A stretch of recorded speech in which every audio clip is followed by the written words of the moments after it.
Hello friends, welcome to ஷாசமியல். இன்றைக்கி நம்ம ரொம்பவும் டேஸ்டியான தீபாவளி ஸ்பெஷல் 4 விதமான லட்டு ரெசிபி பார்க்க போகிறோங்க. உங்களுக்கு ஏதாச்சும் டவுட் ஃபீட்பேக் இருந்தாலும் கமெண்டில் தெரியப்படுத்துங்க. இந்த வீடியோவை ஸ்கிப் பண்ணாமல் கடைசி வரைக்கும் பாருங்கள். நீங்கள் இன்னும் எங்கள் சேனலை சப்ஸ்கிரைப் செய்யலைன்னா ரெட் கலர் சப்ஸ்கிரைப் பட்டனை ப்ரெஸ் பண்ணிவிடுங்க. பக்கத்தில் இருக்கிற பெல் ஐக்கானையும் ப்ரெஸ் பண்ணிவிடுங்க. உடனுக்குடன் நீங்கள் அப்டேட்ஸ் எல்லாம் உங்களுக்கு கிடச்சிரும். இந்த ரெசிபி பிடிச்சிருந்துச்சுன்னா லைக் பண்ணுங்கள், உங்கள் ஃப்ரெண்ட்ஸ் அண்ட் ஃபேமிலியோட ஷேர் பண்ணிவிடுங்க.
Hello friends, welcome to Shah சமையல். இன்றைக்கி நம்ம சூப்பரான ஒரு டேஸ்டியான 15 நிமிஷத்தில் செய்யக்கூடிய ஒரு லட்டுவோட ரெசிபி தாங்க பார்க்க போகிறோம். இந்த லட்டு செய்கிறதுக்கு மினிமம் 3 பொருள் வீட்டில் இருந்தால் போதும். சூப்பரான ஒரு லட்டு ரெடி ஆயிரும்.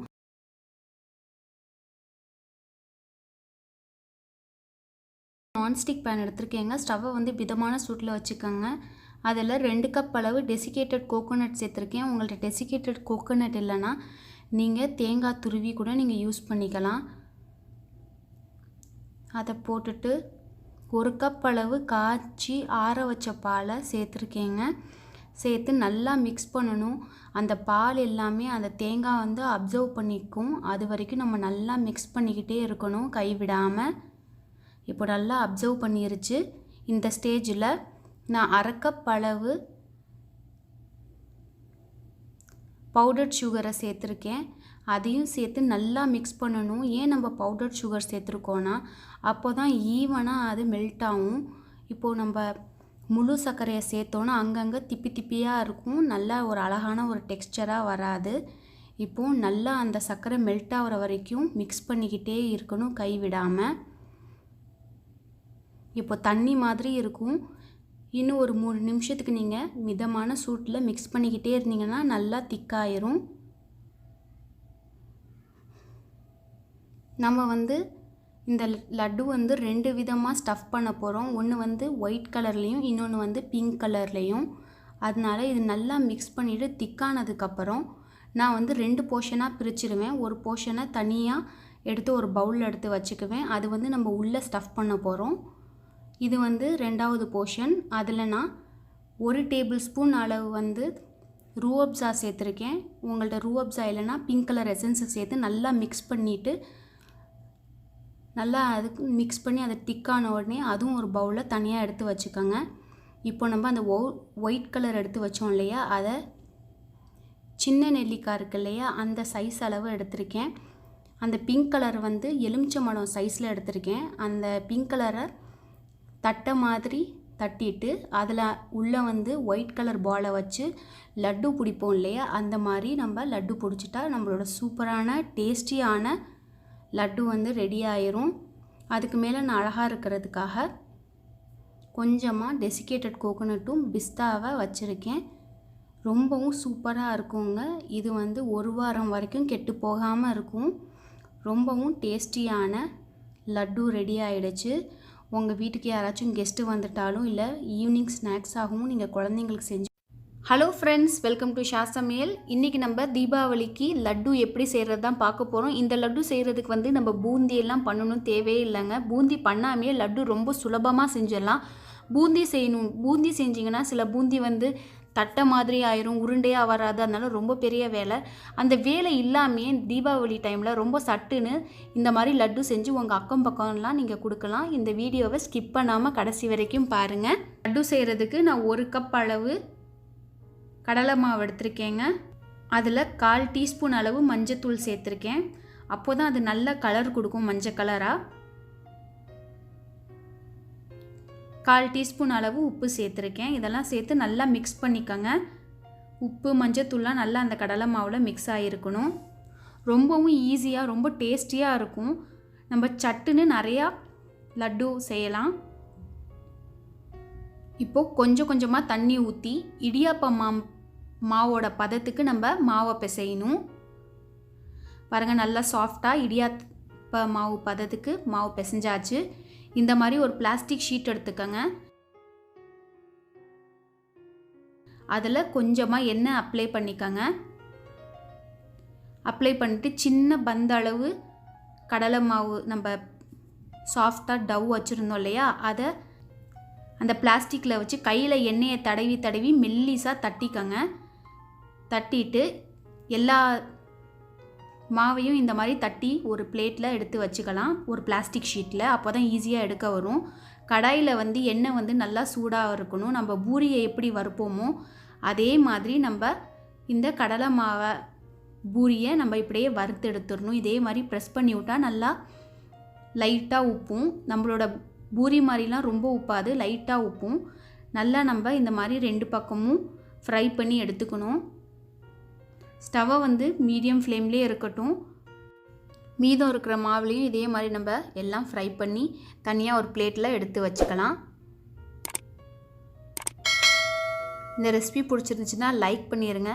நீங்கள் வீட்டில் ட்ரை பண்ணி பார்த்துட்டு உங்கள் ஃபீட்பேக்கை கமெண்டில் தெரியப்படுத்திடுங்க. பாருங்கள், நல்லா ஃப்ரை பண்ணியாச்சு. இந்த மாதிரி ஒரு பிளேட்டில் எடுத்து வச்சுட்டு மீதம் இருக்கிற மாவுலையும் நம்ம ஃப்ரை பண்ணி இதே பிளேட்டில் எடுத்து வச்சிடலாம். இப்போது சர்க்கரை பாகு ரெடி பண்ணிடலாம். ஒரு பேனில் நான் 1 கப் அளவு சர்க்கரை எடுத்திருக்கேன். அதில் சர்க்கரை மூழ்கிற வரைக்கும் தண்ணி சேர்த்து நல்லா கொதிக்க வைக்கலாம். இதுக்கு கம்பி பதம்லாம் தேவையில்லை. சர்க்கரைலாம் நல்லா கரைஞ்சி ஒரு 5 நிமிஷம் வைங்க மீடியம் ஃப்ளேமில். 5 நிமிஷம் வச்சு ஸ்டவ் ஆஃப் பண்ணிடுங்க. பாருங்கள், நல்லா கரைஞ்சிருச்சு. ஒரு 5 நிமிஷம் கழித்து நான் ஸ்டவ் ஆஃப் பண்ணிடுவேன். இதில் கொஞ்சோண்டு ஏலக்காய் பொடியை சேர்த்துக்கலாம். நல்ல ஒரு ஃப்ளேவர் வரும். இப்போ நம்ம வறுத்தோம் இல்லையா, அதை நல்லா இந்த மாதிரி பிச்சு ஒரு மிக்சர் ஜாரில் போட்டு நல்லா பொடியாக இந்த மாதிரி அரைச்சிக்கோங்க. ரொம்ப தூளாக அரைச்சிக்கூடாது, இந்த மாதிரி கோர்ஸாக அரைச்சிக்கணும். இப்போது நம்ம அரைச்சது எல்லாமே இப்போது பாகை வந்து லோ ஃப்ளேமில் வச்சு நல்லா சூடாகட்டும். பாருங்கள், இப்போ சூடாக ஆரம்பிச்சிருச்சு. இந்த டைமில் நம்ம அரைச்சி வச்சுருந்த கடலை மாவு பூரியை அப்படியே நல்லா மிக்ஸ் பண்ணி விட்டுக்கிட்டே இருக்கணும். அதில் நான் ஒரு 10 முந்திரி பருப்பு, 10 திராட்சை எல்லாம் உடச்சி சேர்த்து நல்லா மிக்ஸ் பண்ணி விடுறேன். அந்த சர்க்கரை பாகு எல்லாமே அந்த கடலை மாவு இது இழுத்துரும். பாருங்கள், இப்போது லைட்டாக சூடு ஆறுனதுக்கப்புறம் இந்த மாதிரி நம்ம லட்டு பிடிக்க ஆரம்பிச்சிடலாம். ரொம்ப சூப்பராக இருக்குங்க இந்த லட்டு. நம்ம வந்து ரொம்ப கஷ்டப்பட தேவையில்லை. ரொம்ப சுலபமாக நம்ம லட்டு செஞ்சிடலாம். இது 9 லட்டு வந்துச்சு எனக்கு. ரொம்பவும் நல்லா இருந்துச்சு. நீங்கள் வந்து இதை செஞ்சு ஸ்டோர் பண்ணி வச்சுக்கலாம். தீபாவளிக்கெல்லாம் நீங்கள் இந்த மாதிரி நீங்கள் டக்குன்னு செஞ்சிங்கன்னா எல்லோரும் விரும்பி சாப்பிடுவாங்க. நம்மளுக்கும் வேலை குறைவாக இருக்கும். ரொம்ப ஈஸியான முறையில் லட்டு செஞ்சது. நம்ம அக்கம் பக்கம் எல்லாத்துக்கும் கொடுக்கலாம் கடையில் வாங்குறதோட. இந்த ரெசிபி பிடிச்சிருந்துச்சுன்னா லைக் பண்ணுங்கள். உங்கள் ஃப்ரெண்ட்ஸ் அண்ட் ஃபேமிலியோட ஷேர் பண்ணிவிடுங்க. தேங்க்யூ ஃபார் வாட்சிங்.